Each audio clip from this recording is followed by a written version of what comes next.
Good morning, everyone. I feel like I should be like storytelling. Come gather, come gather. I'm Dulce Vasquez. I'm Assistant Vice President for Arizona State University here in Los Angeles. It's my pleasure to welcome you here. Who hasn't been in this building before? Excellent, we still have a couple more. Welcome, oh my God.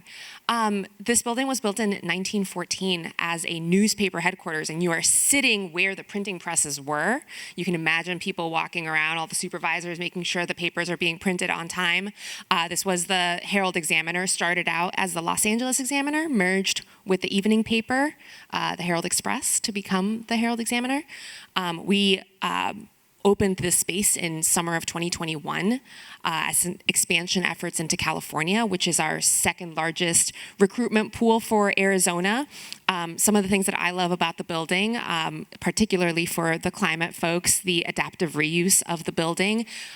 It started out as a newspaper. We still have a newsroom on the third floor, which is really cool, the Walter Cronkite School of Journalism at Arizona State University. And we love having events like this to really bring people together and to bring different viewpoints and to further the conversations. So if any of you work for organizations that collaborate in this sort of thing and you ever need some space, we would love to be a part of it and connect you to the right units at ASU to further this stuff. So I will not take that much more time of yours. Welcome. If you need anything, I'm dulce.vasquez@asu.edu. Have a great day today. This is going to be a great conversation. I'm going to hand it over to Dave White, who is the lead author of the Southwest Region assessment. Appreciate that. Thank you, Dulce. So thanks for folks who were able to join us here in person, and thanks to folks who are joining us online. This is the National Climate Assessment, the 5th National Climate Assessment, Southwest Region Engagement Workshop. This is one of a series of workshops that the National Climate Assessment has been holding around the country, including several that we have held as part of the Southwest region, including one in Tempe, Arizona, and also in Colorado. And so we're really focused on communicating and providing access and information to the tools and resources that are available through the assessment to the folks who are the audience. Before we go into a little bit more about this, I just want to recognize the fact that we were really proud and fortunate to have 12 Arizona State University researchers that were part of the National Climate Assessment across different chapters and different sections of the assessment. And these folks are really helping to lead the way as voices in the work that is highly policy relevant, this highly influential scientific assessment from the National Climate Assessment. And what I'm going to do now is turn it over to Dr. Fred Lipschultz from the U.S. Global Change Research Program, who's just going to share a little bit about the NCA, the process, the background, and then after that, I'll walk us through the results, the key messages, and some of the content for the Southwest region. We'll follow that with a panel discussion and then have some questions and answers. So please welcome Dr. Fred Lipschultz.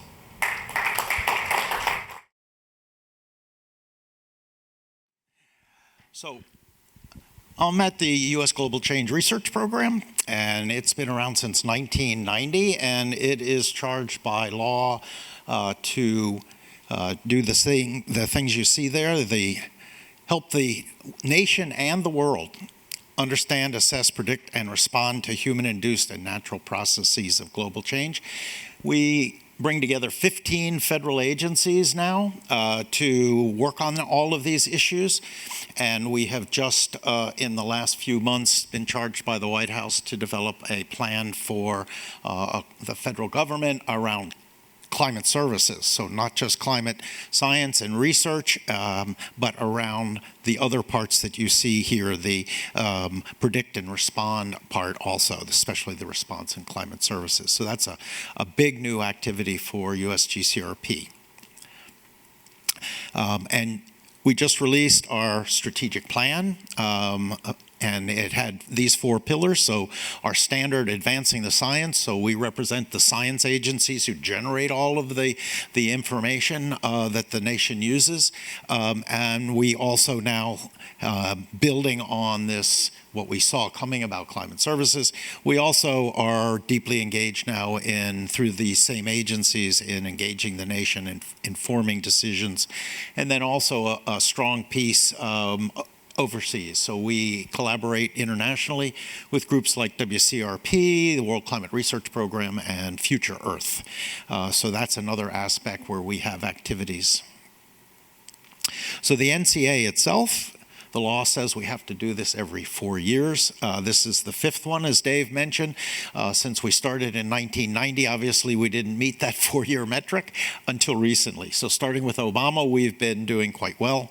And you can see a set of the things that you can expect out of it. So we're really trying in an assessment. It's not a review paper, it's an assessment of our knowledge base. So it's not the science that you see in the newspaper that's a splash. It's a thoughtful process that really tries to come up with a reasoned view across several years of what have we really learned and what's our confidence in it. So I think that to me is really the big thing. And you can read all the words up there about all the pieces. And we've steadily expanded the remit in the last few years, so we're including some new chapters, which I'll mention. So it's not supposed to be policy prescriptive. It's supposed to be policy relevant. So we're not telling the nation what to do or recommending anything. We're evaluating what people are doing and how they're thinking about the problem, and what we see are the missing issues, the potential impacts, and bringing together over 500 authors for the different chapters that are the nation's best experts to bring their best judgment to understand where we are and where we should be going as we move forward. Where are the things that are relevant to policy without telling the policymakers what they should do. So it's a delicate balance for those of us who are editing the thing. And as you can see, we do a lot of public engagement before the report was written, but also now that it's written, we want to hear from people to understand, did we hit the mark? Did we listen to people and cover things that are important to you? And then as we've already started the NCA5 cycle, which will be due in 4 more years, we can inform the beginning of that process with new ideas and things that reflect your interest. So this is the table of contents. The ones in blue are new. I want to highlight this was the first time we had an economics chapter. And that's something I expect will expand, but of course economics are embedded throughout the report, but a particular chapter led by the nation's leading thinkers on the economic impacts, as well as a chapter, first time, on social science and social systems and justice.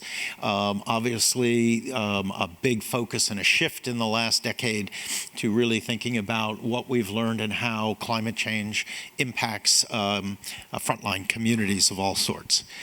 We've also had some focus boxes to bring attention to particular topics, and then the whole suite of topics that we've covered in previous years. So it's quite comprehensive. It's large, and it's all online, and we don't expect anyone to read all of it. It's there as a resource to dive into and to delve into topics of your interest, and to learn what the current status is. Lots of references. Everything is available quickly to access the information. We've been trying to improve our communications, so we went fully online with NCA3. NCA4 was also online in a big way, but this was the first one that's not published. It's only published online, so there's not a formal printed version. We had an art by climate process, over 300 different submissions, a juried review.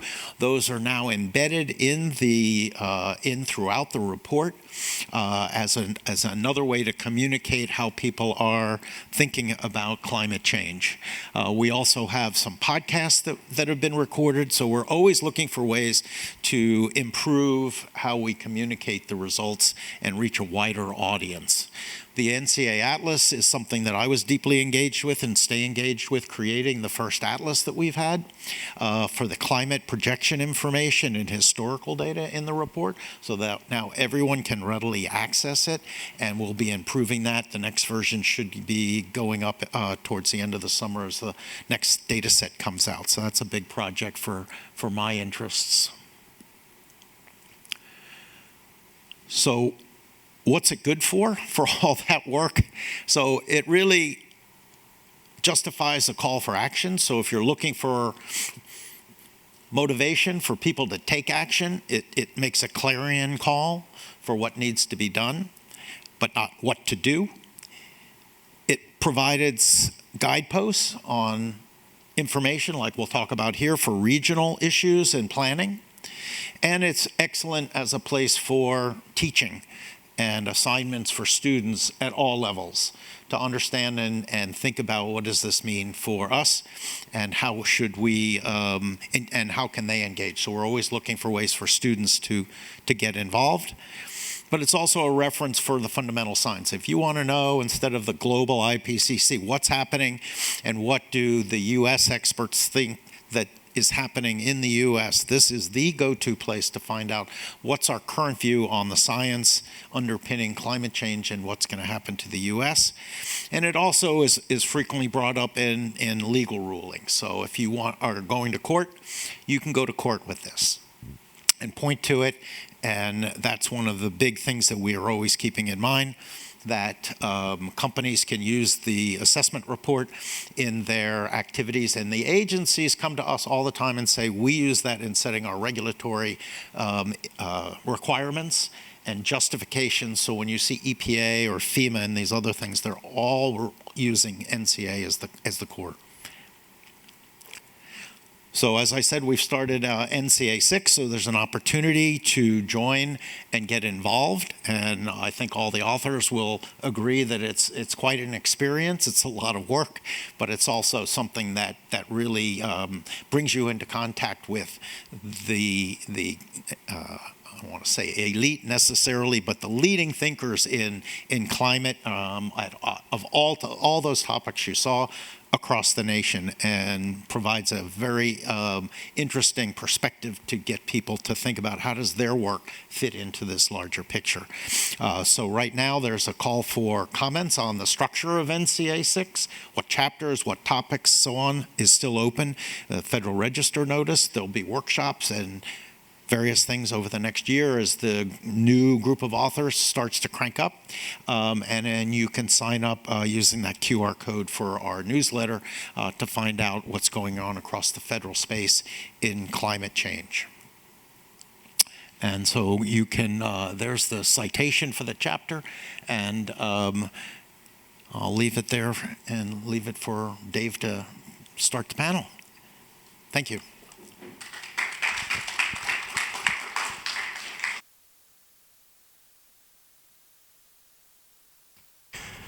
Thanks, Fred.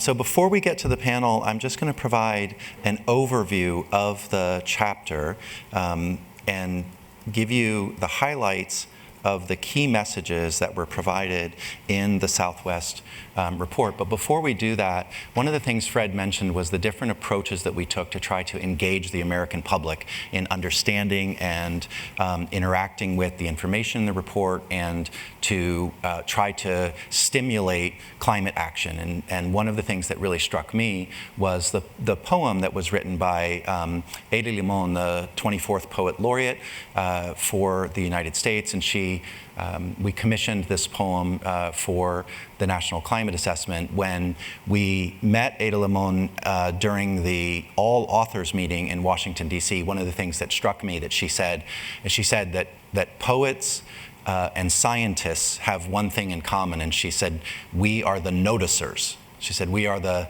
people that notice our surroundings and that we contemplate and we evaluate and we review those things. And I thought that was a really lovely sentiment. And so I'd just like to play a clip of Ada Limon and the poem Startlement.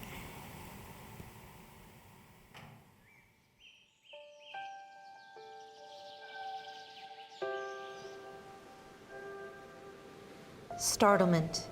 It is a forgotten pleasure. The pleasure of the unexpected blue-bellied lizard skittering off his sunspot rock, the flicker of an unknown bird by the bus stop. To think, perhaps, we are not distinguishable, and therefore no loneliness can exist here. Species to species, in the same blue air, smoke, wing flutter buzzing, a car horn coming. So many unknown languages. To think we have only honored this strange human tongue. If you sit by the riverside, you can see a culmination of all things upstream. We know now we were never at the circle's center. Instead, all around us, something is living or trying to live. The world says, what we are becoming together. The world says, one type of dream has ended and another has just begun. The world says, once we were separate and now we must move in unison.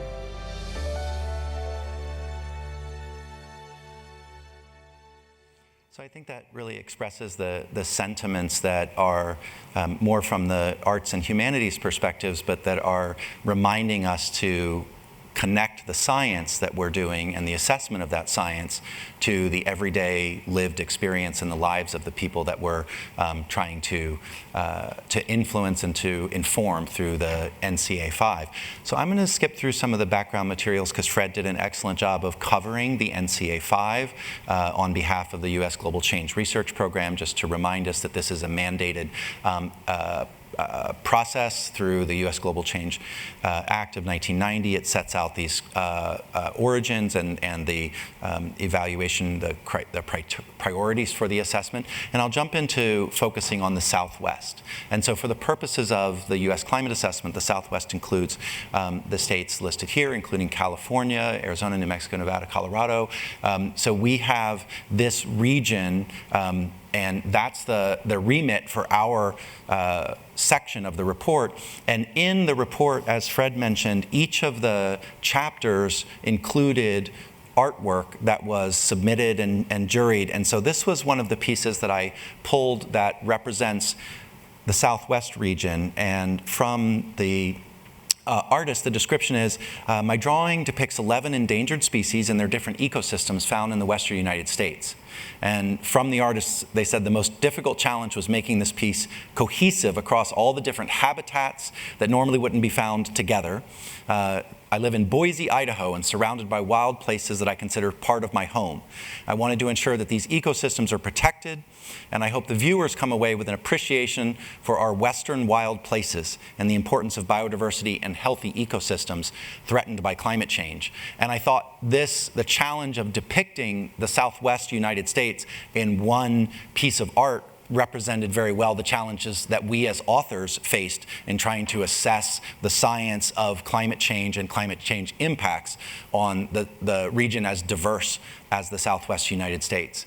And so for that process, the team included this list of authors, two of which are here today and you'll hear from. And I just wanted to point out that this was an incredibly diverse and talented team. The team included representation from different states across the region, from different disciplinary backgrounds, different personal identities and life experiences, and different career stages. And I want to reinforce the notion that Fred mentioned earlier, and that's now is the time to both nominate others or nominate yourself to get involved in the 6th National Climate Assessment. And we have contributors that include both our federal partners, university-based researchers, private sector, nonprofit-based researchers, but really a joy to be leading this particular team to talk about the Southwest. Now, our key topics, and I'll dive into briefly each of the 5 key messages or key topic areas that include messages around water, the coasts and ocean, food and agriculture, demographics and human health, and wildfire. But I wanted to point out that our author team focused on trying to integrate a series of cross-cutting themes, looking at adaptation solutions, equity and environmental justice, indigenous peoples and indigenous knowledges, economics, infrastructure, and ecosystems and ecosystem services. So what we tried to do was to ensure that each of these cross-cutting themes is addressed in each of the major key topic areas. And so our author group was organized in such a way that we had small teams, 2 to 4 authors that were focused on leading each section, like water resources. And then we had another group of people who would reread those sections to make sure that each section was trying to address each of the cross-cutting themes. And that helped us to create more of a cohesive, integrated author team for the assessment. So this graphic really tries to show in a simple way and a way that is accessible what the key climate change impacts and indicators, as well as some of the responses that are occurring across the Southwest. As Fred mentioned, the climate assessment is all available online, and all of the figures are available online. They can be downloaded. They can be downloaded as images, as PowerPoint files. Another thing that we're very proud of is that the assessment, for the first time, the entire assessment is available in Spanish. I'm not sure if all the PDFs are up now, but we were working our way through. And credit to the Southwest author team and the Caribbean author team, who really helped to advocate for ensuring that the assessment was available in Spanish. And then I just want to shout out to one of our youth climate leaders, actually based here in California. If you may have heard of a really remarkable young woman named Sophia Chiani, who was at Stanford University and leads something called the Stanford Climate Cardinal. And Sophia has led a movement to translate climate information into other languages, and has worked with a network of people around the world to bring climate change information into dozens or hundreds of other languages. So I think this is a really important movement in trying to make the information more accessible around the world. So what I'm going to do is run through some of the key messages, and I'm going to read some of the key messages verbatim because they're so important to say exactly what we concluded. We spent more than 2.5 years working over each sentence, each word in these key messages, and each part of the key message is backed by an assessment of our confidence in the scientific literature, our consensus-based assessment, as well as anytime we make a projection, we have an assessment of the probability of that projection. And so the climate assessment is incredibly transparent in how it comes to conclusions. And if you look at the end of each chapter, you'll find what's called the traceable accounts, which if there's a claim made in the assessment, then the documentation of that claim is laid out in the traceable accounts, including all of the literature. Fred mentioned the extensive citations. I think for our chapter, we were allotted about 10,000 words for our chapter. I think we had somewhere around 40 pages of reference citations for that 10,000 words.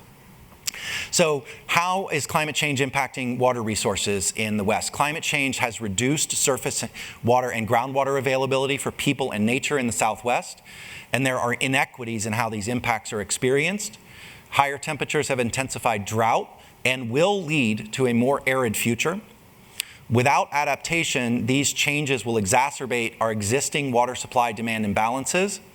Now, at the same time, the region is experiencing more intense precipitation events, including atmospheric rivers. These changes will And these contribute to increased flooding. And at the same time, flexible and adaptive approaches to water management do have the potential to mitigate the impacts of these changes on people and the environment and the economy. And to illustrate some of the changes and to look forward, the climate assessment requires that we assess the impacts of climate change not only currently, but looking forward to the mid-century and to the end of the century. And this series of maps summarizes and synthesizes science that show projected average mid-21st century, so 2036 to 2065, and late 21st century, 2070 to 2099, differences in annual soil moisture, snow water equivalent, and runoff over the Southwest region relative to the baseline period.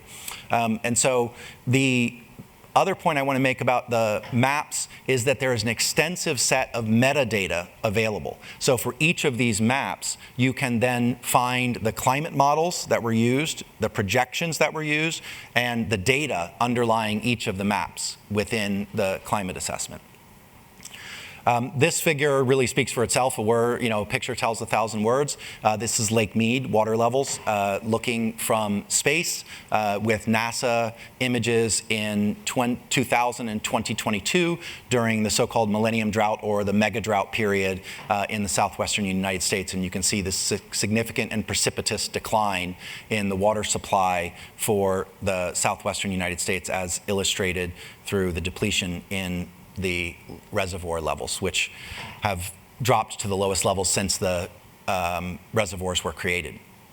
Our second key message focuses on adaptation efforts that are increasing to accelerate the impacts, or accelerating impacts to the region's coast and oceans.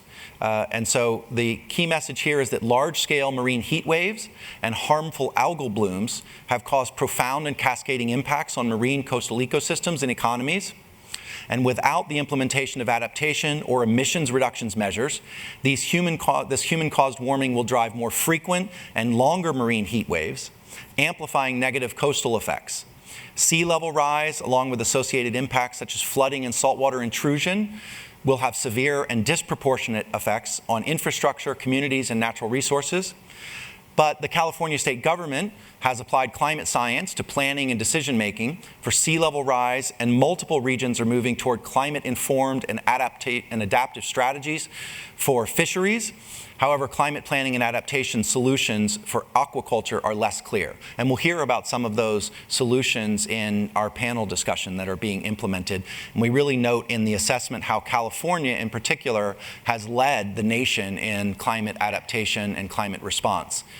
This figure shows the illustration of, particularly focused on the 2014-2016 Pacific marine heat wave, and how this was an unusually long marine heat wave that resulted in a series of impacts for particularly Southwest California coast. And this was followed by less extreme heat events in 2018 and 2019, 2020. And these impacts we expect to continue, and they demonstrate the need and in some cases the potential for adaptive management and mitigation responses through an integrated ecosystem-based approach. This graphic shows a series of maps that include climate projections that illustrate projected flood risk, looking in this case at a scenario where we have 3 feet of sea level rise, and identifies risks to critical infrastructure and surrounding communities, focusing on the San Francisco Bay Area and here the coastline in Southern California from Los Angeles to San Diego. And the different panels show how different transportation infrastructure is threatened by flooding, with the projection for 3 feet of sea level rise. And then in the right, it shows the number of hazardous facilities potentially affected. And so again, this is information that we believe can be useful for particularly at the sub-regional level, looking at the Bay Area and here in Southern California, and connecting importantly to efforts like the California Climate Assessment and climate assessments for LA City and County and other activities that are happening at the regional and sub-regional level. Our third key message focuses on food and fiber production. What we conclude based on the assessment of the literature is that continued drought and water scarcity will make it more difficult to raise food and fiber in the Southwest without major shifts to new strategies and technologies. And extreme heat events will increase animal stress and reduce crop quality and yield, thereby resulting in widespread economic impacts. Because people in the Southwest, however, have adapted to drought impacts for millennia, incorporating indigenous knowledge with technological innovations can offer solutions to protect security and sovereignty. And to illustrate some of the findings, we have another infographic about the different impacts and indicators of climate change on agriculture and how monitoring these indicators can help us to understand not only the changes that are occurring, but understand the effectiveness or efficacy of different climate change impacts. This figure helps illustrate the point about climate change and the way that it is, or this art piece, reshaping health and human demographics. The key message here, key message 4 from our report, notes that increases in extreme heat, drought, flooding, and wildfire are negatively impacting the physical health of Southwest residents.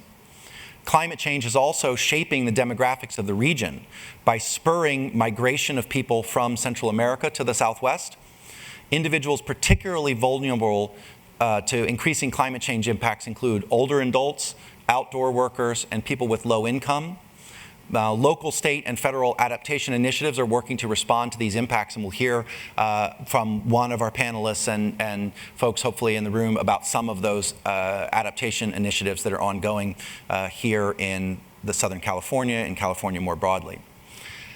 This next graphic is really informative because what it shows is it shows the ability to perform work outside. So this is measured by physical work capacity. So think about 100% of your physical work capacity means you can complete a full 8-hour day of work outside.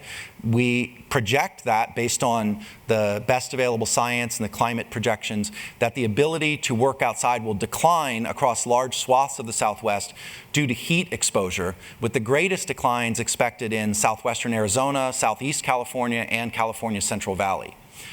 So these impacts on outdoor workers affect agricultural output as well as the earning ability for workers. So this physical work capacity has a range from 100, no loss of capacity, to 0 or complete loss. And what you see is that under projections of climate change impacts, we see the percent of share of days with physical work capacity below 75% growing over the century. And so this not only reduces the ability of these workers to be productive workers and to help produce the food and fiber that runs our lives and our economy, but also poses serious physical health risks to those workers, including workers who come from communities that are historically overburdened and underserved. And this graphic shows the community resilience estimates for the Southwest. These are based on data derived from the American Community Survey, from the US Census Program, and it's modeled in combination with population estimates to create these community resilience estimates at the county level. And the darker shading in this case indicates a higher proportion of the population at risk. And so you'll see, for example, in my home state of Arizona, in the northeast part of the state, where you see the Navajo Nation, the Navajo community as one of the communities that is facing the greatest socioeconomic risk moving forward. And the final key message focuses on changes in wildfire patterns. So in recent years, the Southwest has experienced unprecedented wildfire events, driven in part by climate change, and fires in the region have become larger and more severe. And these high severity wildfires are expected to continue in coming years, placing the people, economies, ecosystems, and water resources of the region at considerable risk. Opportunities for adaptation, however, include pre- and post-fire actions that reduce wildfire risk and facilitate ecosystem restoration, and include traditional land stewardship practices and the application of indigenous cultural fire practices. And this next graphic is what's called a sand key diagram or a flow diagram that shows how climate change is leading to larger and hotter fires and the resulting shifts in vegetation. So if you read the graphic from left to right, you can see the pre-fire vegetation types such as ponderosa pine forest, and you can see post-fire vegetation shifts as ponderosa pine forest shifts into other vegetation types, including shrublands and grasslands. And we're seeing this as an increasing risk across the southwestern United States, especially our beloved alpine communities. So for those of us in Arizona who flee to the mountains around Flagstaff or Payson or Prescott during the summer, as wildfire risks increase in those areas, it not only shifts the vegetation, but it affects the recreation and economic opportunities for those regions. And so that concludes the summary of the key messages for the chapter. So what I want to do is just again thank the chapter team for their contributions.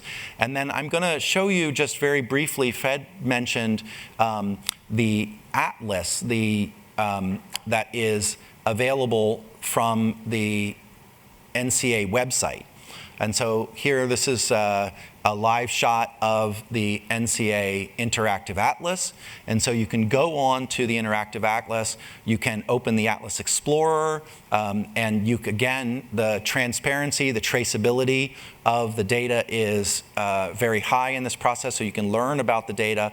So what you can do, for example, is open the Explorer and look at different climate change indicators and projections. And so I've just selected one here to focus on, and this particular projection shows us the change in the number of days over 105 degrees Fahrenheit that are projected, and you can zoom in to look at different regions, such as here in Southern California. If you click on any particular region, you can get then the explanation. And what's really helpful is it shows you different scenarios based on different climate projections. And so, for example, if the Earth's temperature rises 2 degrees Celsius above the pre-industrial average, so looking at the comparison to the 1851 to 1900 page, then you could expect San Bernardino, California to increase by 19 days compared to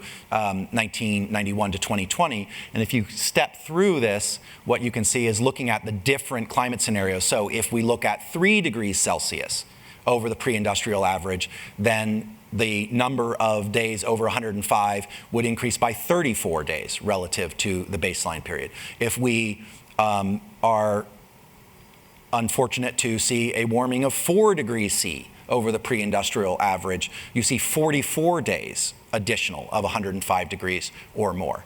And so one of the reasons that I think this is so important, because it reinforces the message that every degree matters. Every degree Celsius of warming avoided directly results in fewer days of intense heat that our communities will experience. In fact, every 1/10 of a degree of warming that is avoided helps us to avoid these additional increased heat days. So again, this is just one of the examples. If you are to go to the Explorer and open it, you can see in the Atlas a whole host of different indicators that you can evaluate in terms of extreme precipitation, annual temperatures, extreme temperatures, et cetera. So there's a variety of opportunities to engage with the data. So with that, what we'll do is we're going to transition to our interactive panel component for the discussion. And so I'd like to ask our panelists to come up, join me on the stage.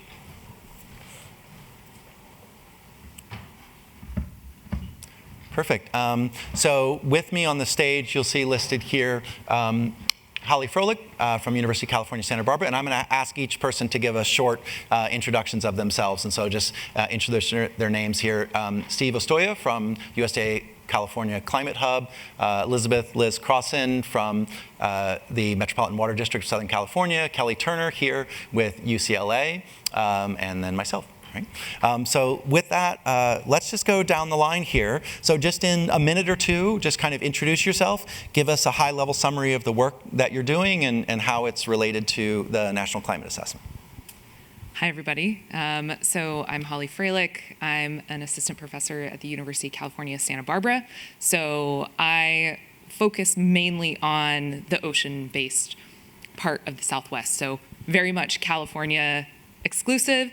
Most of my work that I focus on for my day-to-day is around how we get our seafood, so wild capture fisheries and aquaculture, and how that potentially is impacted or part of the solution when we're talking about climate change. And so I think the kind of Southwest dimension here, people might forget that California is very much a desert, and that we have this kind of unique aspect of having both the things that all of this other Southwest areas are going to feel on top of our massive coastline that has a lot of implications, but can be kind of overlooked when we're thinking about climate change. Good morning. I'm Liz Crossan. I'm the Chief Sustainability, Resilience, and Innovation Officer at Metropolitan Water District, and I'm on the consumer side of climate science, so really taking this information and the assessments that are done and trying to apply that at Metropolitan Water District in our climate adaptation planning. We are a water wholesaler. We import water from Northern California, from the Bay Delta and the Colorado River, and have done so for almost 100 years. And as we are faced with the impacts of climate change, we have engaged in a pretty comprehensive climate adaptation planning process to really look at how we will adapt to increase and extended drought, as well as flash precipitation and higher and atmospheric rivers, and really trying to figure out how we make infrastructure investments that will adapt to this whiplash of climate that we're experiencing.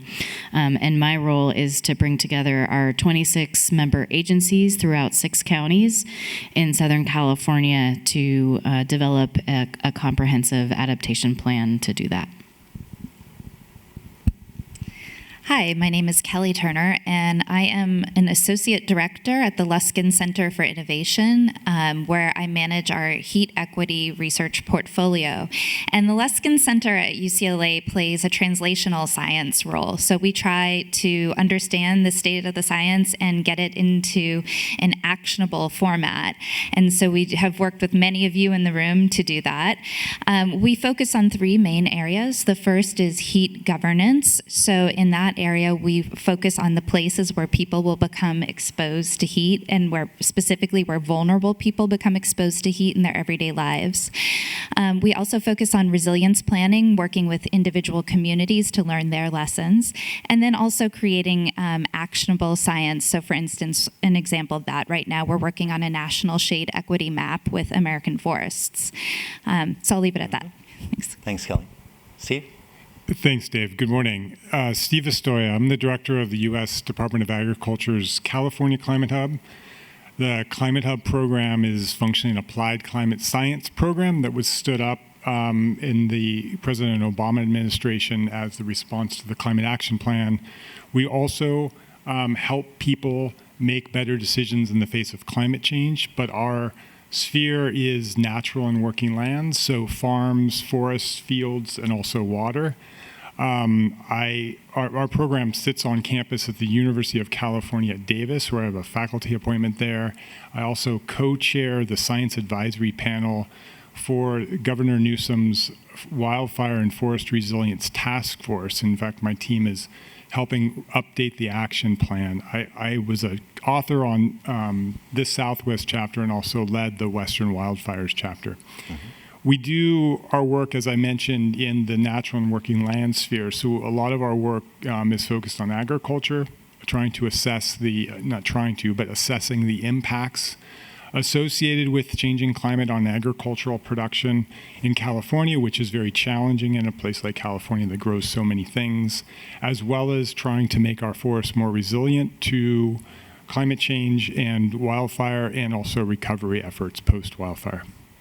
Fantastic. Well, thank you, everyone, for being here. We really appreciate it.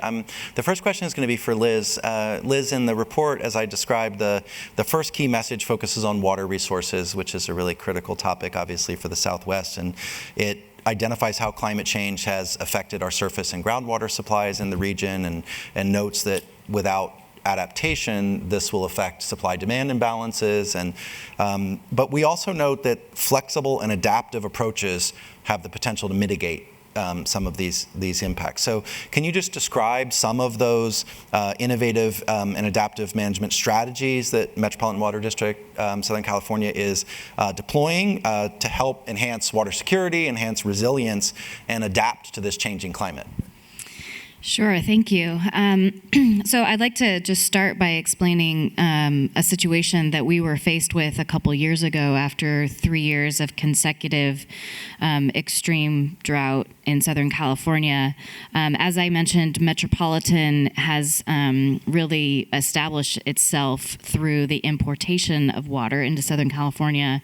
And in the time period of 2020, 2021, and 22, what we experienced was 3 consecutive years of the lowest allocation from the state water project that we had experienced, meaning that we were getting very little water from the Bay Delta, which can make up as much as 20 to 30% of our entire supply for Southern California.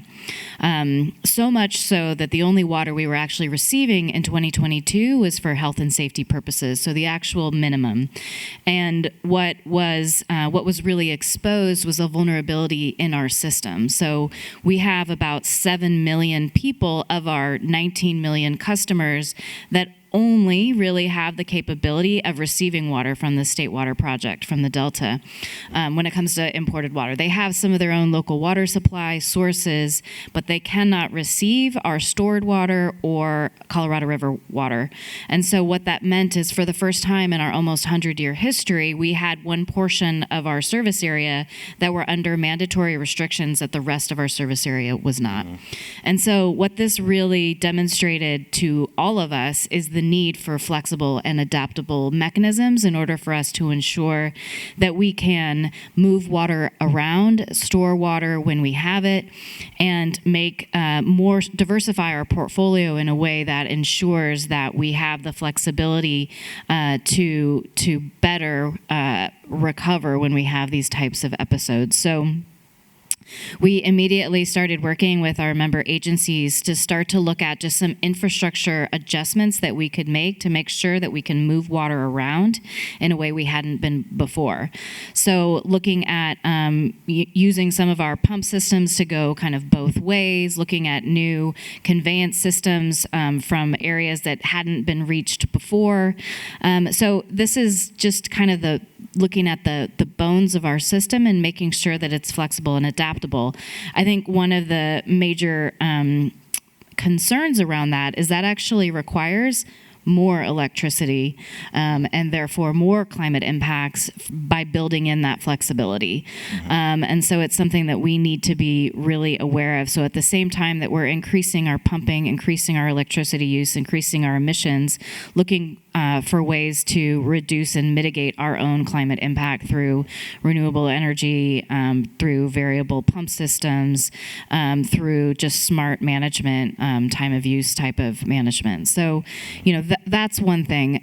The other thing is that I think that we have all recognized that we do need some more drought-resistant water supply sources. So we have been planning a large-scale water recycling facility here in Southern California. So we're working with LA County Sanitation Districts, which is a large wastewater treatment facility in Carson, California. And we're looking to do an advanced water treatment facility where we could then provide about 150 million gallons a day to Southern California. And this is a drought-proof supply. Again, one that requires power, so looking at renewable and solar power options for that facility as well. In addition to kind of the infrastructure changes and the big infrastructure investment, we really are trying to look creatively at how we can facilitate better exchanges and transfers between our member agencies. So we cover 6 counties from Ventura all the way down to San Diego. Some of our member agencies have a lot of water at certain times and others have much less. And so as the distributor and as the agency that owns a lot of and operates a lot of the infrastructure throughout Southern California, we're looking for ways to provide exchanges among our member agencies. So if San Diego has surplus water, but an area up in Ventura does not, how can Metropolitan facilitate an exchange of resources to make sure that everybody is made whole when it comes to financial investment as well as what they need as far as water supply? Thanks, Liz. And just a couple things to amplify there.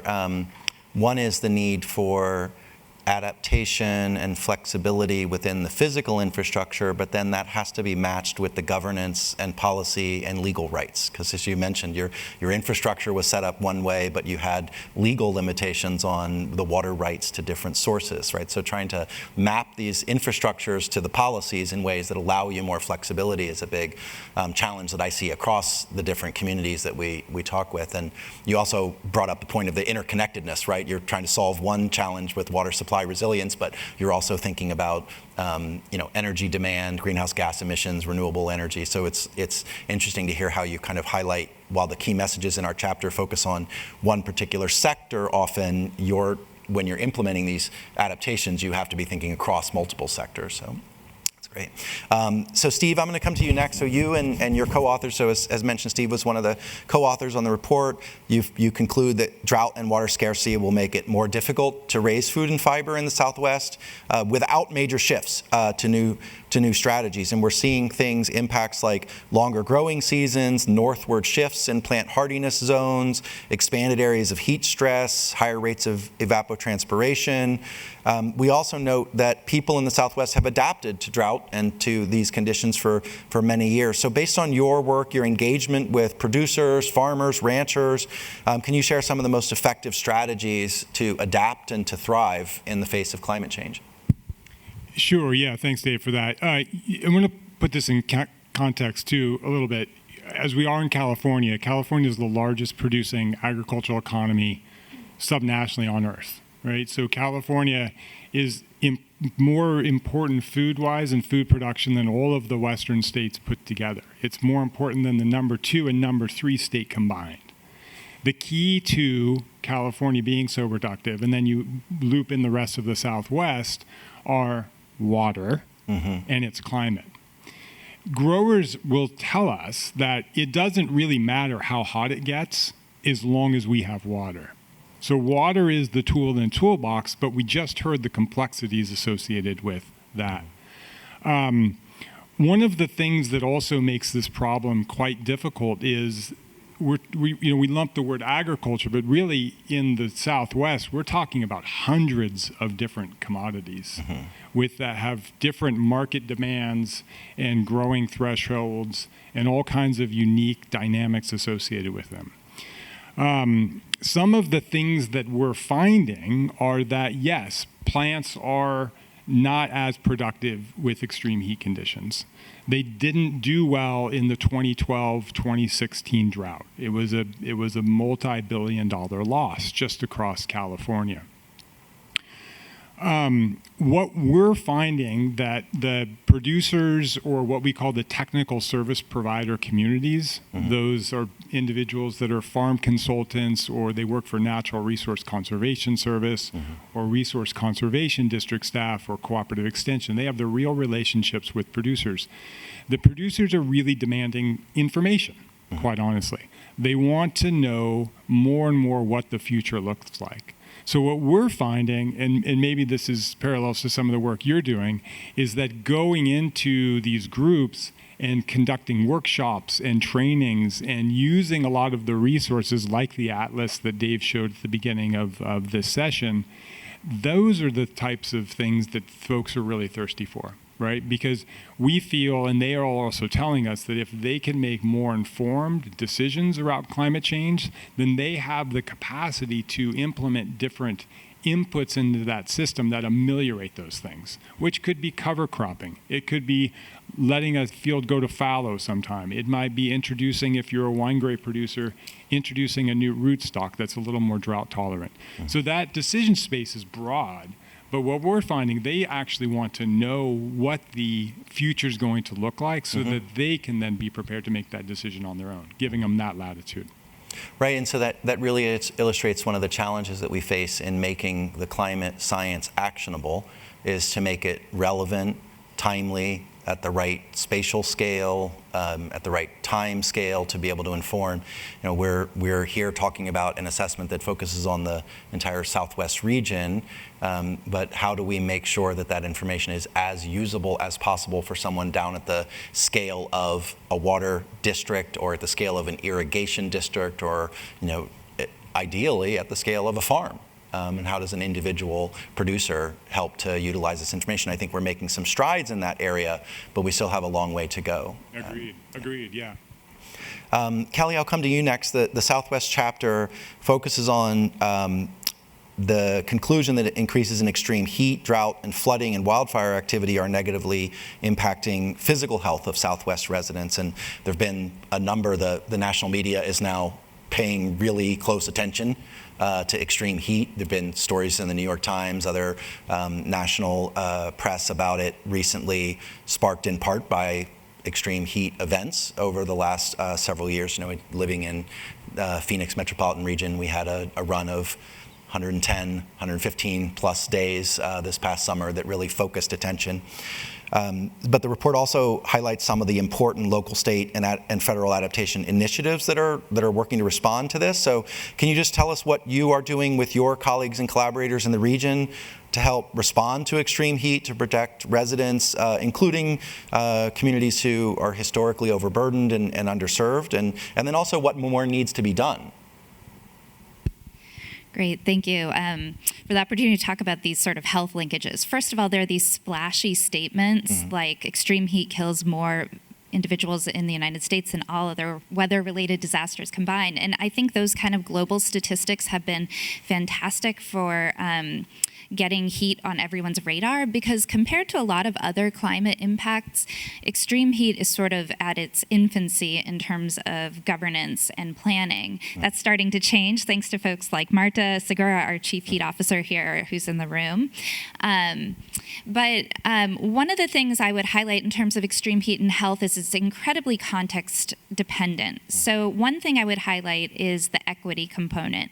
And so that's that two individuals who live they could live in adjacent neighborhoods or just down the road from one another, might have two entirely different heat exposure days. And this really highlights the role of adaptation in addressing extreme heat. So while we might not be able to change the fact that it's 100 degrees outside, we can probably address the fact that one person might wake up in an air-conditioned home, take an air-conditioned car to wherever they need to go, and maybe they work inside an air-conditioned building, while somebody else might not have air conditioning. They might take public transit, and they might be an outdoor laborer, and they never have an opportunity to get their core temperatures low. A second thing I would highlight is that we've focused a lot on deaths, morbidity, and mortality, and we're making some efforts. So these are not mine particularly, but the state of California, for instance, is playing around with the idea of having an extreme heat ranking system, kind of like hurricanes. And so working on different ways to communicate risk in that vein. But people are also exposed to heat that doesn't kill them, that is comorbidities that make their health, exacerbate health outcomes. I'm not regularly scared by statistics on heat because I attend a lot of these events, but I recently was very scared by learning something. Just moderate levels of heat exposure above what somebody is used to when they are carrying a child can cause cellular changes in the biology of children that have long-term cognitive consequences. And so I think sectors sector by sector, we need to be looking at the ways that people are affected by heat, whether it's sleep disruption, whether it is exposure for agricultural workers who are already at the front lines. I loved seeing that outdoor labor map that you had. That was really interesting to see. I work with a community out in eastern Coachella Valley. These are primarily agricultural workers who live in mobile homes, and I noticed that their area wasn't highlighting up. And so, I'm not sure why that is, but I know that's already a challenge for them there. Did I answer the question? Yeah, absolutely. And I think, since we have a moment, do you want to share, so I know you and colleagues recently had some good news about the establishment of a Center of Excellence. It's going to help to drive more information, more research, and more action on this. Can you just share a little bit about that? Yeah, thanks for prompting me to plug. Yes, so the NOAA has recently funded UCLA and some partner institutions, ASU and U of A are my co-PIs, for a Center of Excellence on extreme heat resilient communities.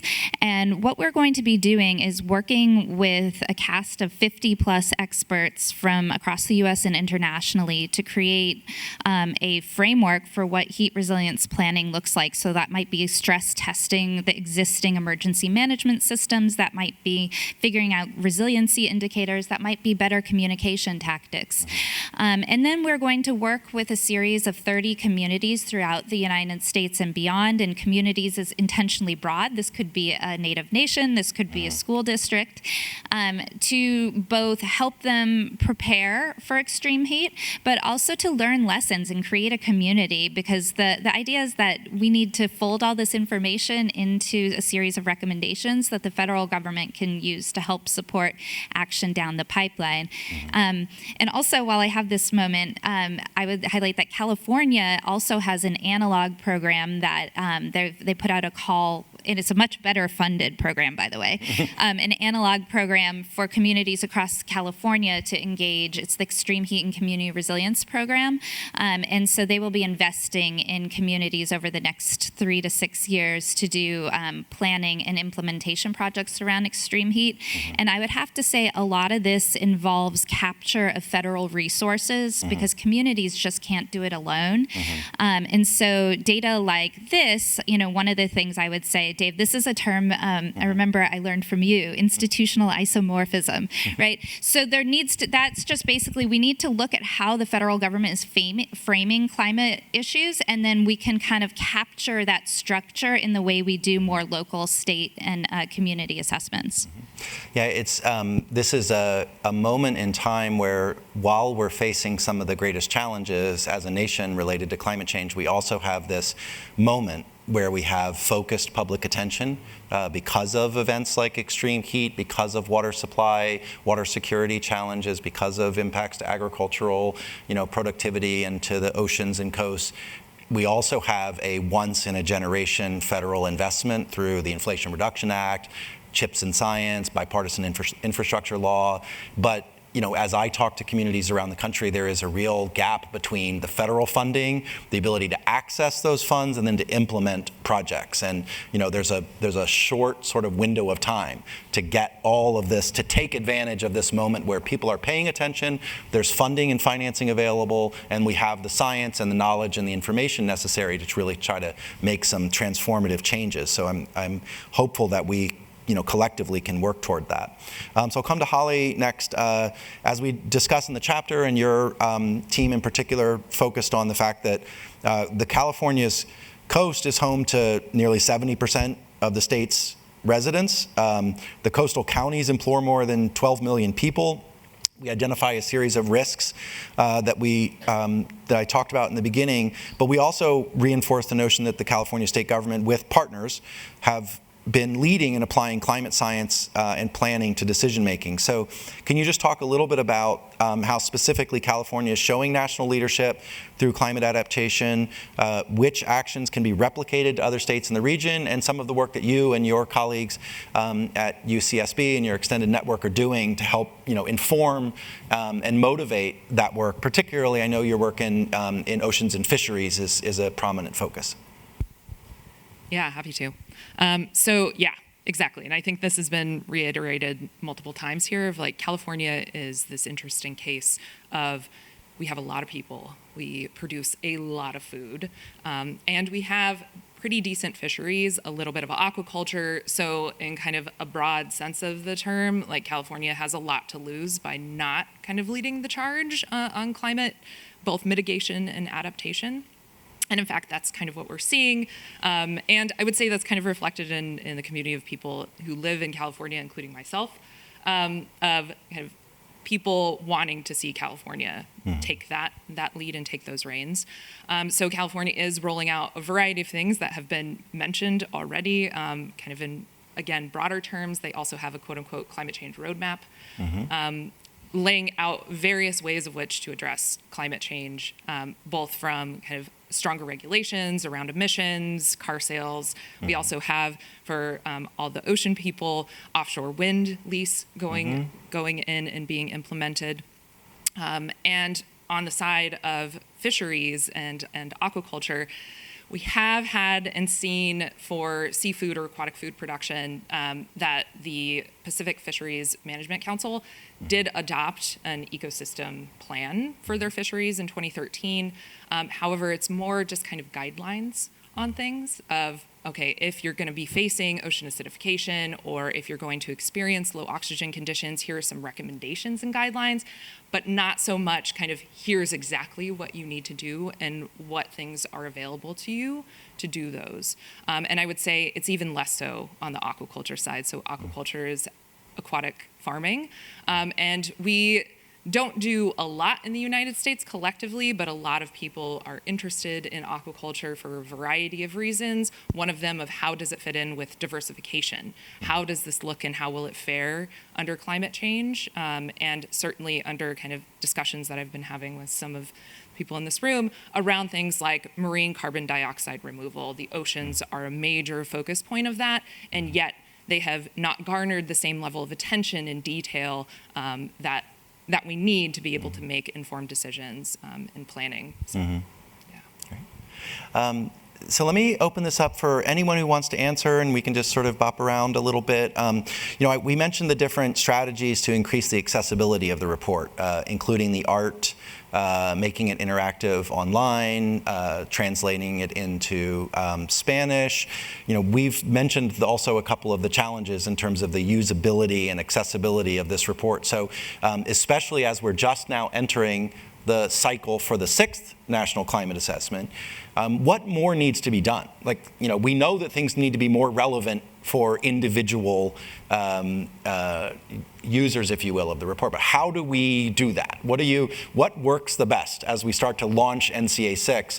How can we make this report more accessible, more relevant, more timely to the various different communities that you all serve? So I'll just open up whoever wants to answer that. Well, I can start. So we take it to the people, right? So right now, you mentioned the Inflation Reduction Act, right? A large portion of the IRA funds went to an agency called Natural Resource Conservation Service to go to farmers to implement various programs to combat the effects of climate change through different strategies like cover cropping or hedgerows or different things that will pull in that carbon or lessen that carbon footprint. What we're doing right now is we're on a statewide tour. In fact, it's national because all of the climate hubs are doing that, and we're using this as a resource to educate NRCS conservation planners around how climate change, why is the climate changing for one? Basically 101, how is it showing up in your system? The lexicon around adaptation and mitigation terminology, because they just don't have that. And then how does mitigation actually work on the ground? And what we find is that when we go to them, when we go to their offices and we sit down and buy them lunch, they show up, right? So I think it's one thing to do these types of events or produce these types of resources, but this is the resource for us to take to the people. And we're finding that's what's filling the seats, and we're getting a lot of good feedback on that. Right, so using the report and the information as a way to either start or continue or deepen conversations, building relationships, help to connect to the communities that you serve. Yeah, and teach them how to use the tools that are embedded inside that, Right. like the Atlas, right? And as everyone on this panel knows, we have a lot of really good resources in California. I mean, some of these are national too, like Climate Toolbox or CalAdapt. I mean, these are really usable tools and resources that if people become familiar with them and you can work them through a series of prompts, response in a workshop setting, that's, open and easy to work through. These are individuals that are trained in animal science or agronomy or things that maybe climate science wasn't a part of their training. Right. But if they can get that and they can get it on their phone and they can understand what that looks like, and when they're on the hood of a truck with one of their farmers and pull that out in plain English, makes a big difference. And one thing I should point out is that the interactivity and interconnectivity of the report, we're focusing on the Southwest Regional Chapter today, but Fred showed the table of contents for the report that focuses on, social systems, equity and justice, economics, the basic science, and I know from having to craft this chapter, there are around 80 references in our chapter to other chapters. And so as you're reading through our chapter and you're reading about water resources, you can click through and we'll bring you to the national chapter on water resources. And I find it's kind of like reading an online resource where you might start reading one chapter and you're like 7 chapters later, you've woven your way through, and I think that's when it's working well. Yeah. When you're weaving your way through the report. Liz, anything that, as again, one of, I think, the sort of primary intended audiences for this kind of work, what would make it more relevant, more actionable for you and your colleagues? Yeah, I was thinking about that as you were speaking, Steve, that, there are hundreds of, just in Southern California, of water agencies, right, that are charged with managing our water resources. And they are making decisions every day on how to operate their system, what types of investments they need to make.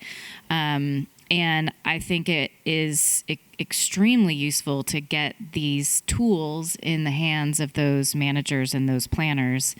And, the other sort of sector that stands out to me, in addition to the water planners and water managers themselves, is many of them hire the engineering and consulting firms that you all are very familiar with. And so I really believe that it's incredibly important to make sure that that people are relying on the best available information and that those folks also have access and understanding of these tools and resources, including the Atlas, which is an incredibly useful demonstration of the risks that we face, and then turning that into, bringing that data into the modeling that those firms are doing for all these water agencies to both ensure we're using the best available information, but also to prevent sort of the unintended consequences or maladaptation by making decisions that are, either kind of rushed or misinformed, I think would be extremely useful.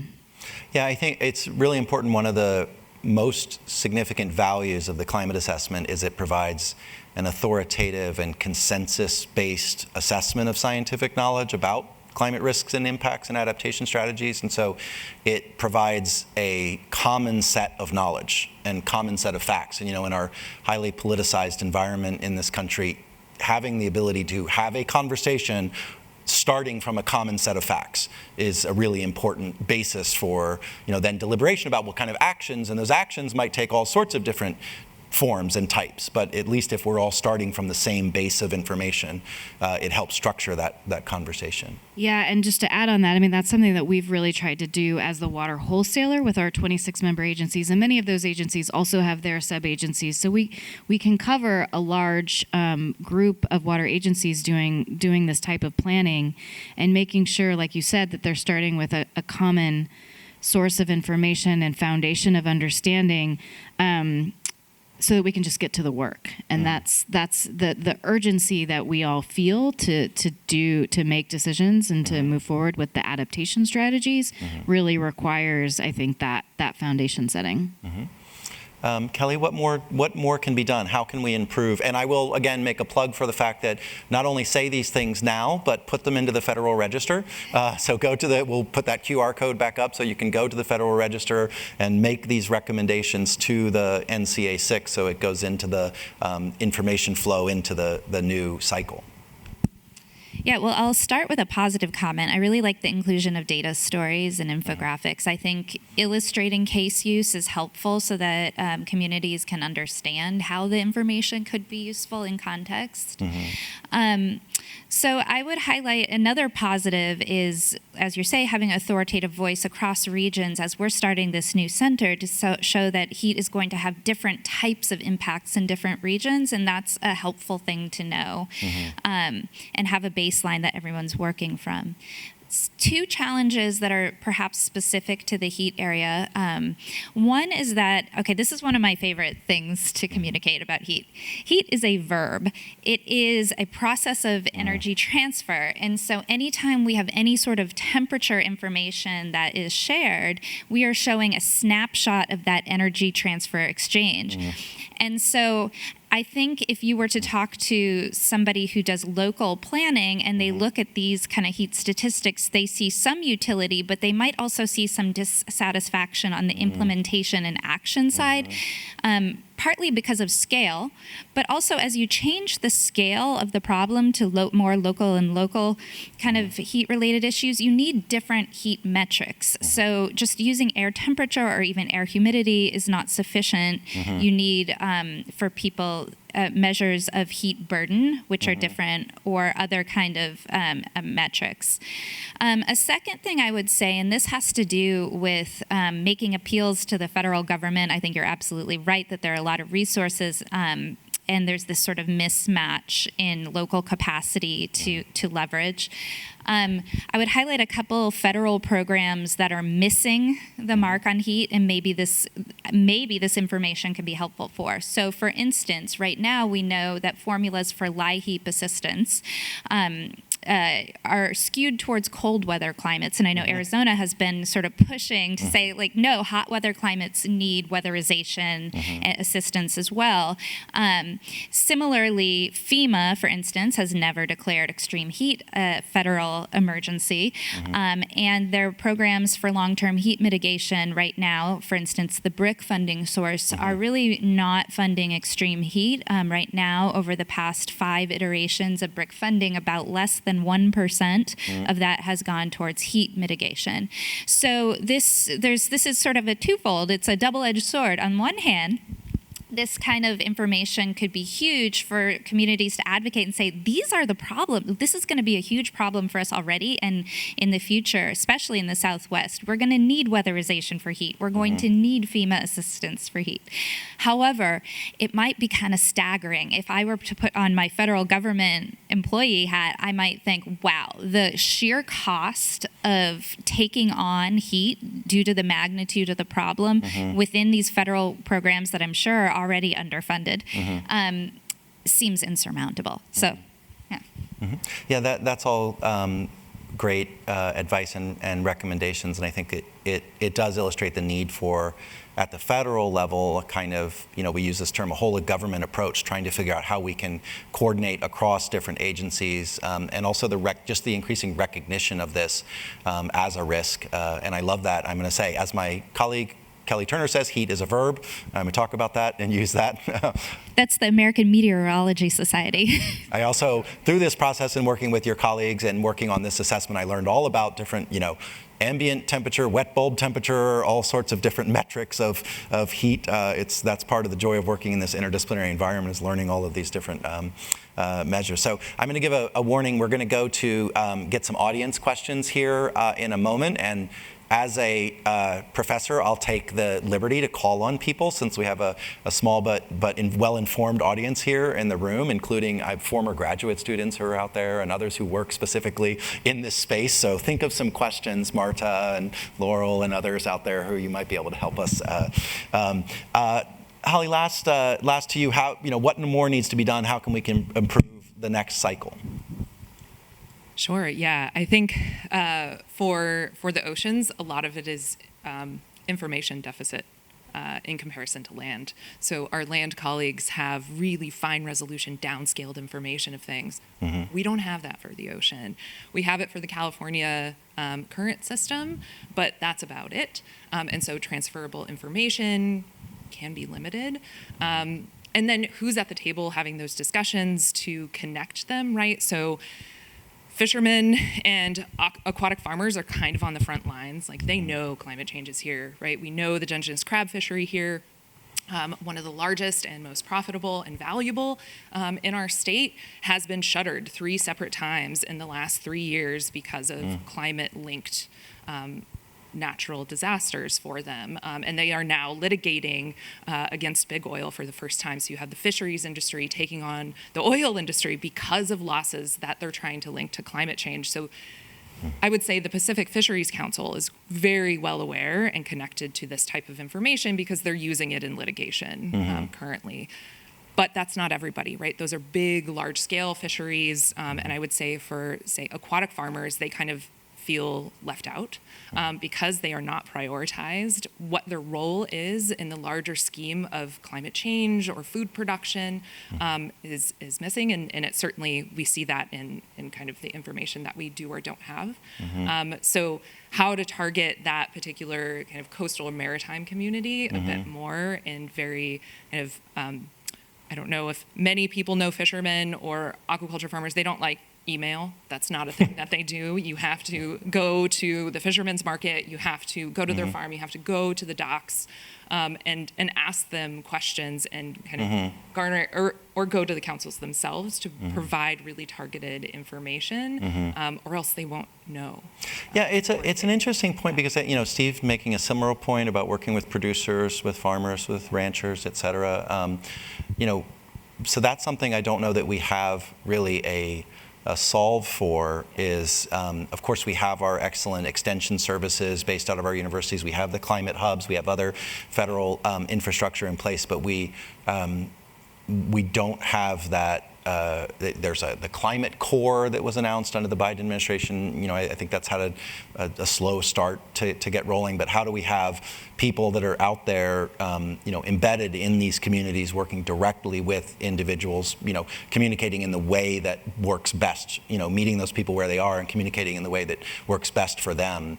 You know, I do some work, international work on climate adaptation in the coffee sector. We talked about this, Steve, recently, and it's, you know, WhatsApp channels are like, that's how, you know, when you want to get to folks in international communities, you've got to get science, and it has to be translated down into, you know, blurbs that can be communicated through a WhatsApp group chat, right? Because that's how those folks are talking to one another.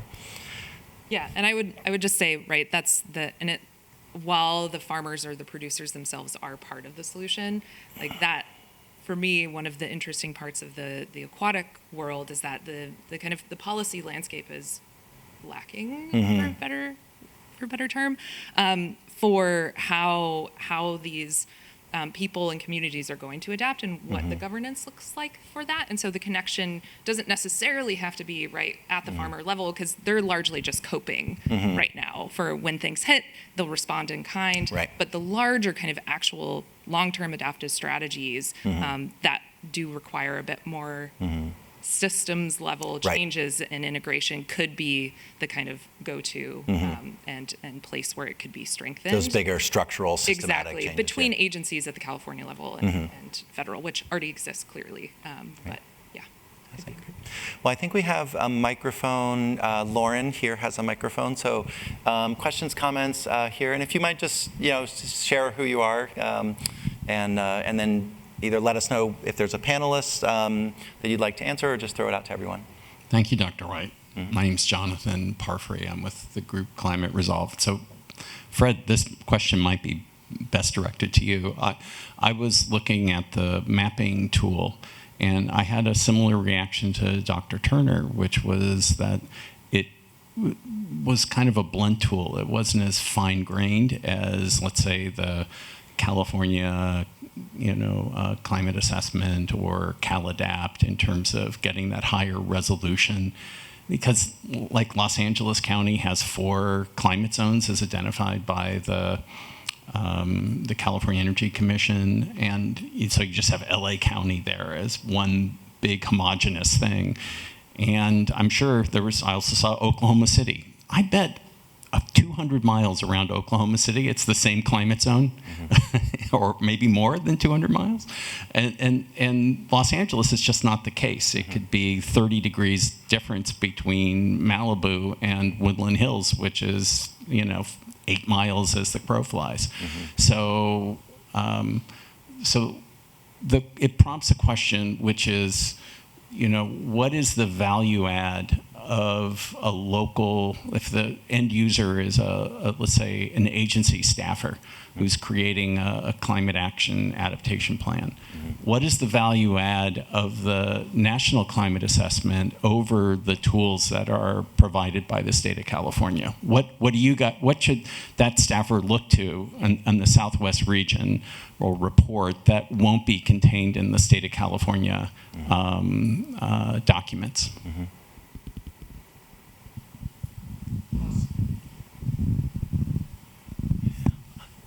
Jonathan, that was exactly the same question that I was going to raise that came up from the panel about California is an outlier. It is ahead of the federal government.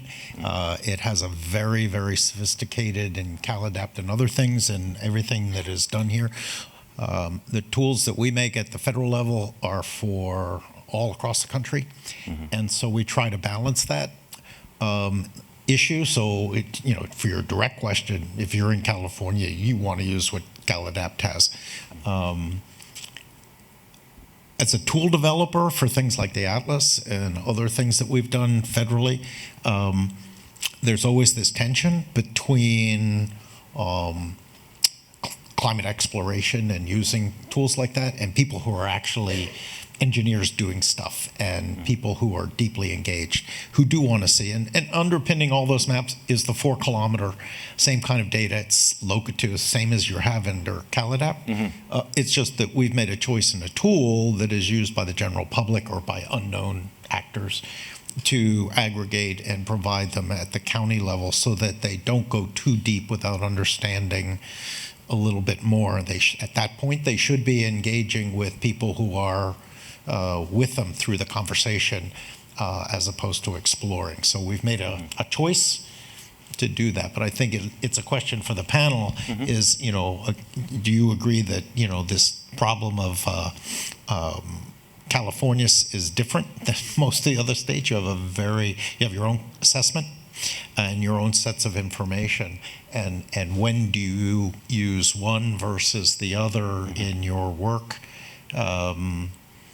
Helps inform how much attention in, say, NCA6 we should put to within the Southwest. Maybe we should downgrade how much California is talked about and pick up more information from the next California assessment rather than create it fresh. I mean, that's a question for how we all communicate to audiences about these topics. California is not an island. And so, Liz's work is like looking at the Southwest and seeing where the water comes into California. Maybe the national assessment would focus in potentially on those elements of how California is impacted by the rest of the country. Yeah, I think that's one of the things that we've tried to do with what we call the national chapters, which are the ones like water or transportation, is that they are designed to kind of look out across the regions and see what the regions are all talking about, and then go, here's 3 big things that we see across the country. Things like Steve talked about agriculture and how important it is to the whole nation. But if you're in the other chapters where food gets talked about, it's local. Whereas the agriculture chapter nationally goes, whoa, if it goes bad in California, then we're all impacted nationally. And so we try to make those connections, like you said, in the report and capture that. But it's very hard. So I think we have some responses up here. Just amplify a couple things that Fred said, and then Marta has a question. One is, right, this is a baseline for the national, right? And so in some states, in California and others, they're ahead of that baseline. In some other states, this information simply does not exist at the state, even in our region.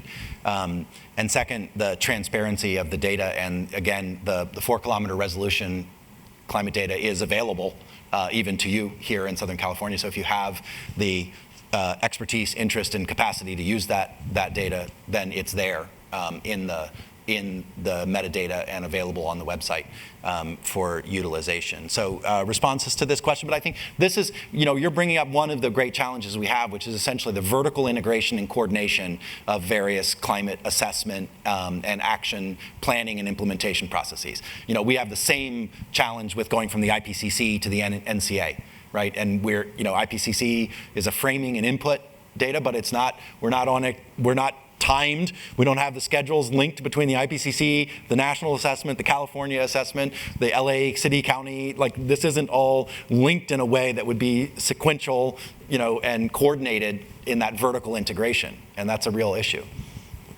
Well, if I could it's a great point, Jonathan. If I could just kind of amplify and apply it to Metropolitan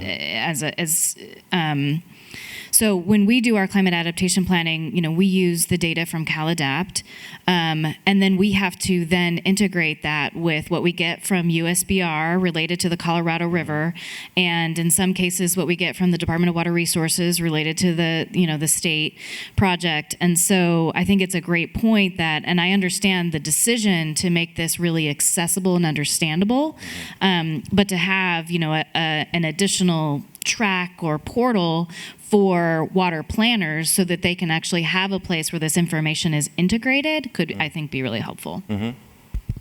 Yeah, and I was going to kind of say the same thing. Like, just as much as water doesn't know geographic boundaries that we set, nor do fish, right? Mm-hmm. So that's certainly one of the aspects that I think is really valuable of having these broader swaths of evaluation, certainly across coastlines, that, right, like Dungeness crab are managed across 3 states. So you can't just talk about California. We have to talk about California, Washington, and Oregon all collectively. And certainly some of the things I think that could be elevated are considerations, and probably could be the next round for kind of economic considerations, is trade dynamics, right? And so some of the things we're seeing play out in California where, for instance, the abalone farmers that we have here in California, it was a really bad season last year for kelp. So they didn't have enough kelp that couldn't feed their abalone. They ran out, but guess what is booming in Alaska? So they reached up to Alaska, knew Alaska was doing this, got tons of finance from the IRA to produce a whole bunch of kelp up there at the moment, and they were able to ship it down as kind of a fail-safe, right? And this is all coping, but these are the types of things I think from the planning perspective of you can see kind of and plan for what's coming down the pipeline to say what regions aren't going to be as affected for their kelp industry, i.e. Alaska is going to do great, everyone. But for California, it's going to get hairy. So those types of decision making cross statewide or coast-wide decisions, I think is really where the value lies. Steve? Yeah, I would argue that the tool you reach to is a function of the decision you're trying to address, right?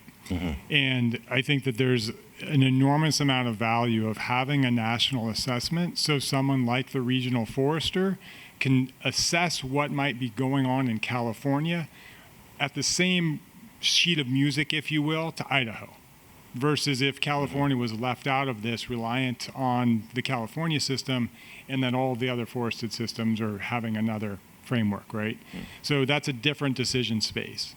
I think in terms of the resources like the Atlas or CalAdapt or Climate Toolbox or the hundreds of other decision support tools in California, what we hear more and more is that we need help figuring those things out, right? Sit down with us and show us how those work. And quite honestly, we have producers, even forest managers, where we're going through these workshops, and I have my phone in my pocket, that's why I'm reaching to it, and we're working them through those activities on their phone. And I've had heads of huge wine companies in California say, I want my decision here. If I do everything else in my life with this thing, I want my information about assessing climate here. But the crosswalk between the problem and the tool that you might use, just like we do in our toolbox at home, has to be made. And I think that's where experts like us need to come in and make sure that those are meeting. Because you could use the incorrect resource and maybe not get the right understanding of how that's going to show up. Okay. To piggyback on that, yeah, absolutely. There are lots and lots of different tools for folks to make decisions about heat. So NIHIS, the National Integrated Heat and Health Information System, has a huge data portal with, I think, maybe like 40 different heat tools. And one of the things we're hoping to do at the Center for Excellence is to kind of make if-then scenarios that explain to folks, like, all right, which tool is appropriate for which use. More of that would be helpful. Yeah. Marta? Oh, thanks. Lauren's going to come with the mic. And this will be our last question, but I will say we do have some lunch available for you, so feel free to stick around and continue conversation with our panelists after the end of the official end. Go ahead, Marta. Great. Maybe it's more of a comment. I wanted to thank you all for including health and demographics and vulnerabilities into this. I think that's super helpful. I didn't see as much of that in the ICC, and the ICC also has these challenges of how do we use it at a local level. What I'm curious about, since it's a congressional document or mandated by Congress, how it helps with the eligibility for funding.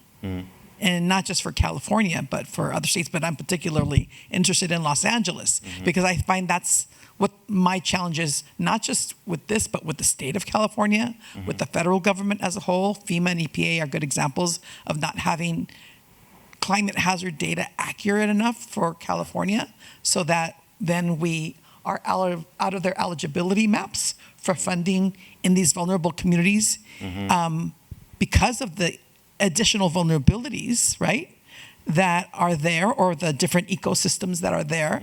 And that really, and so when we have numbers of the health impacts and health injuries, sometimes these departments don't look at health as their key or trigger for funding. And so I guess I just wanted to point out that there's a lot of additional alignment that needs to happen to ensure eligibility of communities for those funding sources. So you're speaking, for example, with the Justice 40 initiative, or with EPA classification of underserved or disadvantaged communities, like being able to demonstrate that to get eligibility for funding. Yeah, so, that's a really good example. So Justice 40 has been announced, but the eligibility maps that the federal government and the state government provide don't reflect those vulnerabilities. And then cities have to then invest in tools to demonstrate that, but then those tools don't translate into changes into their maps and their tools, at least not fast enough, so that we can all, get the funding that we deserve to prevent the hazard impact in the communities that are really being impacted by these changes or these climate changes. Yeah, it's a great suggestion, recommendation for input into the ongoing process of assessment, to be able to kind of synchronize the data that's produced by the assessment and the. I think so. Yeah, it's partially there and it's going there, which is great, more so than others. So take it the rest of the way as much as possible, especially since it's a congressional tool. I think the question for everybody should be, how does this align and help us move forward with Justice 40? And how does this help cities align and move forward with establishing and proving that they are actually meeting that criteria? Can I comment quickly? So I love your comment, and we hear this all over the state. And it's really difficult for science service organization like mine to identify what we're applying where, as a function of the trickiness of understanding what those maps actually mean, and how EnviroScreen means in terms of serving different communities with different resources. And we've heard a lot of feedback about that. I'm not a part of that, but as a USDA scientist, Justice 40 is something that we report on every quarter to the national office, to ensure that 40% of our work is going to those communities. Whether they were accurately depicted or not, like you're outlining, I can't speak to that, but that is something that we've been raising at a national level as well. So I appreciate your comment.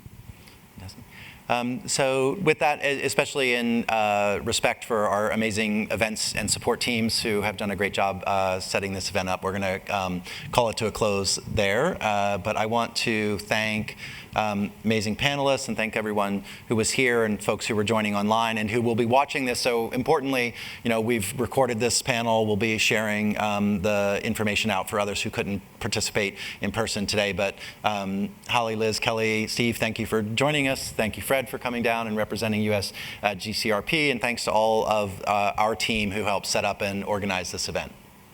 Thanks.